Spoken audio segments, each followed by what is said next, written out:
Boutique collection আমরা এখন সবাই খুঁজি, কেন বলতো? আমরা চাই যে আমরা যেটা পরবো সেটা একদমই ইউনিক হবে, অন্য কারোর সঙ্গে মিশবে না। তা আজকে সেরকমই কিছু বুটিক কালেকশন তোমাদের জন্য এনেছি।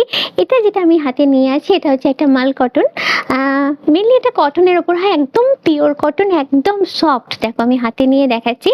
আর যেহেতু আমাদের এখানে 8 মাসে গরম, তো গরমটাই আমাদের সব, সেই জন্য এমন একটা ফ্যাব্রিক আমরা ইউজ করি যেটা কমফর্টেবল হয়। তো গরমে এগুলো পরতে কিন্তু ভীষণই কমফর্টেবল, ডেলি পারপাস ইউজ করতে পারো। পুরোটাই রয়েছে ডিজিটাল প্রিন্টের উপর, কালারটা ভীষণই সোবার। মানে গরমে পরার জন্য আমরা যা যা চাই সব অপশনই এর মধ্যে পেয়ে যাবে তোমরা। আর এই যে শাড়িটা দেখাচ্ছি, এগুলো স্টার্টিং প্রাইস হচ্ছে 3000 টাকা থেকে। এর উপরে অনেক কালার ভ্যারাইটি, অনেক ডিজাইন প্যাটার্ন তোমরা পাবে। আর যেহেতু এগুলো বুটিক আইটেম, এগুলো কিন্তু সিঙ্গেল পিসই হবে, মানে তুমি যেটা কিনবে সেটা একমাত্র তোমার জন্যই হবে, অন্য কোনো কপি এটা থাকবে না। এই সুন্দর কালেকশনটা তোমাদের যদি পছন্দ হয় তোমাদের চলে আসতে হবে গড়িয়াহাটের ইন্দিলুমে।